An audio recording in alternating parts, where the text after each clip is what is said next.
बिस्मिल्लाहिर्रहमानिर्रहीम। अस्सलाम वालेकुम वरहमतुल्लाहि वबरकातुहू। मैं हूं आपका एस्ट्रोलॉजर नईम उरमान सिद्दीकी। आप लोग देख रहे हैं सिद्दीकी एस्ट्रोलॉजी चैनल। जुलाई का महीना सजिटेरियस वालों के लिए कैसा गुजरेगा, बुर्ज कौस वालों के लिए कैसा गुजरेगा, और अगर आपको आपकी डेट ऑफ बर्थ नहीं पता, नाम के पहले हरफ से भी जान सकते हैं क्या आप सजिटेरियस तो नहीं। अगर आपके नाम के पहले हरफ फे से शुरू होते हैं तो आप भी सजिटेरियस हैं। सजिटेरियस वालों का जो हाकिम सितारा है ज़ाइचे के 4th हाउस में है, रिज्जत की हालत में है, और इधर नेपच्यून भी है। नो डाउट वीक सजिटेरियस वालों को बहुत ज़्यादा प्रॉब्लम हो रही होगी मुश्तरी के रिज्जत में जाने की वजह से, और आपके 4th हाउस में वैसे भी नेपच्यून भी रिज्जत में है। आपके घरेलू मामलात में, आपके वरासती मामलात में ज़रूर आपको कुछ ना कुछ दुश्वारी हो रही होगी। और जिनकी वालदा हयात है तो वालदा की सेहत का भी इशू आपके साथ चल रहा होगा, लेकिन इस मंथ के अंदर इन मामलात में कुछ ना कुछ बेहतरी आती हुई नज़र आ रही है। अल्लाह के फजलो करम से आपके जो ज़ाइचे के 3rd हाउस में जोल है तो यहाँ पर आपका हाकिम सितारा मुश्तरी ने भी आ जाना है, लेकिन मुश्तरी ने आपके इस महीने के एंड में आपके ज़ाइचे के 3rd हाउस में आना है, 28 जुलाई को आना है। लेकिन इस मंथ के अंदर जो पहले 12 दिन हैं वो आपके शराकती मामलात और आपके हस्बैंड वाइफ के रिलेशन के मामलात में बेहतर होते हुए नज़र आ रहे हैं।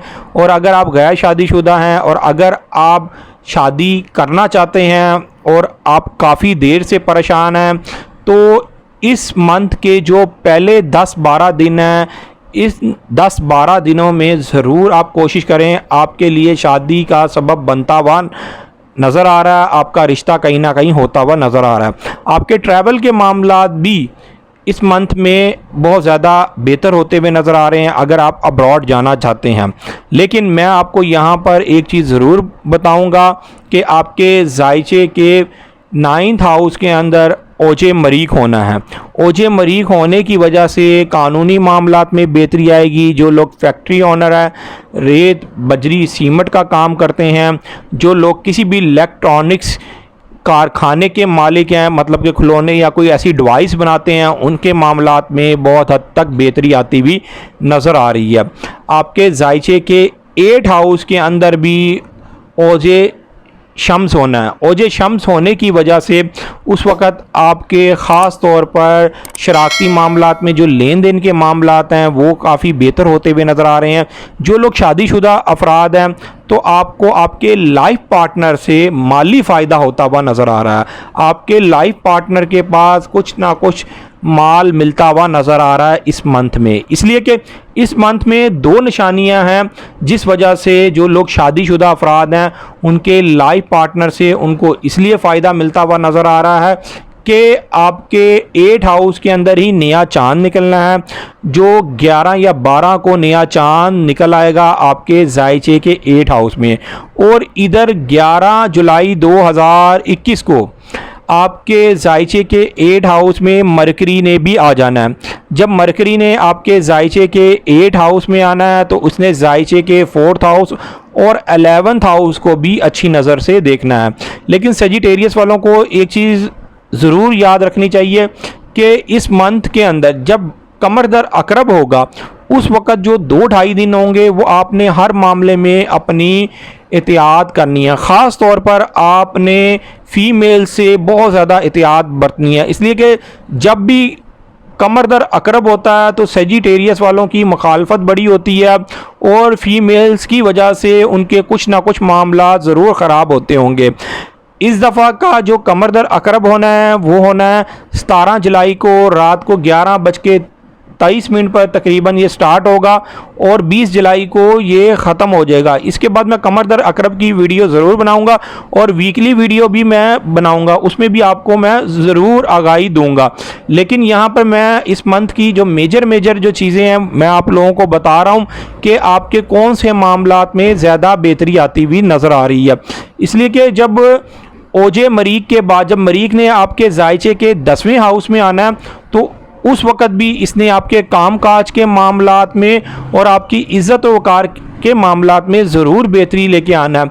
उस वक़्त अगर आप ट्रैवल करेंगे तो आपके लिए ज़्यादा बेहतर साबित होगा। ये मैं अब्रॉड के ट्रैवल की बात कर रहा हूँ 29 जुलाई के बाद। अगर जो भी आप अब्रॉड का ट्रैवल करेंगे या कोई काम काज के हवाले से सफ़र करना चाहेंगे तो वो सफ़र आपका बहुत ज़्यादा मुबारक होगा। लेकिन अलबत्ता इस मंथ के अंदर आप माली मामलात में ज़रूर कुछ ना कुछ बेहतरी आती हुई नज़र आएगी, आपको बेहतर फील होता हुआ नज़र आएगा। उसकी वजह यह है कि मरीख और वीनस ने जब आपके जायचे के 10वें हाउस में होना है तो इसने जायचे के 6 हाउस को और सेकंड हाउस को ज़रूर अच्छी नज़र से देखना है। माली मामलात में जो ज़्यादातर बेहतरी आती हुई नज़र आ रही है वो 20 जुलाई के बाद से बेहतरी आती हुई नज़र आ रही है, इसलिए कि सूरज ने भी आपके जायचे के 9th हाउस में आ जाना है 22 जुलाई 2021 को। उसके बाद जो लोग खेलों के मैदान में हिस्सा लेना चाहते हैं, जो लोग कोई इम्तिहान देना चाहते हैं या जो लोग शोबिस इंडस्ट्री फिल्म थिएटर वगैरह में काम करते हैं, उनके मामलात में उस वक़्त बहुत ज़्यादा बेहतरी आती हुई नज़र आएगी जिस वक़्त सूरज आपके जायचे के 9th हाउस में आएगा। हालांकि ओजे मरीख होने से भी इन लोगों को फ़ायदा मिलेगा, लेकिन जिस वक्त सूरज ने 9th हाउस में आना है तो उस वक्त सूरज ने आपके 5 हाउस को और आपके 1st हाउस को बहुत अच्छी नज़र से देखना है। उस वक्त आप ज़्यादा से ज़्यादा एडवांटेज उठाते हुए नज़र आएंगे इन फील्ड्स के अंदर। लेकिन लोगों के लिए ये मंथ बहुत ज़्यादा मुबारक है। जो लोग बैंक वगैरह में काम करते हैं, फ़ौज में हैं, पुलिस में हैं, किसी एजेंसी में काम करते हैं, उनके लिए ये मंथ बहुत ज़्यादा गोल्डन किस्म का मंथ है। हालांकि इस मंथ के अंदर आपको सदका ज़रूर करना चाहिए। आप सदका जुमेरात वाले दिन तेल का सदका करें, हफ्ते वाले दिन शक्कर का सदका करें और मंगल वाले दिन एक अंडे का सदका करें। लेकिन तेल और शक्कर का सदका आप लोगों ने लाजमी करना है। अंडे का सदके की इतनी आपको कोई ज़रूरत नहीं, इसलिए कि आपका जो मरीख है वो इस वक्त के जायचे में स्ट्रॉन्ग है। लेकिन अगर आपके पैदाइशी जायचे में मरीख कमज़ोर है फिर आप ज़रूर सदका करें। ये देख के कि आपके पैदाइशी जायचे के अंदर मरीख कमज़ोर है तो फिर आप ज़रूर सदका दें। अगर आपको ये नहीं पता कि आपके पैदाइशी जायचे में मरीख स्ट्रॉन्ग है या कमज़ोर है, फिर ये आप तीनों ही सदके दें, चाहे क्वांटिटी थोड़ी थोड़ी रख लें। सदका एक अंडे का देना है और शक्कर और चीनी की क्वांटिटी चाहे जितनी मर्ज़ी रख लें। उम्मीद ये करता हूँ मेरी ये वीडियो आप लोगों को बहुत पसंद आई होगी। मेरी इस वीडियो को शेयर, लाइक, कमेंट और मेरे चैनल को सब्सक्राइब करना ना भूलिएगा। अल्लाह हाफिज़।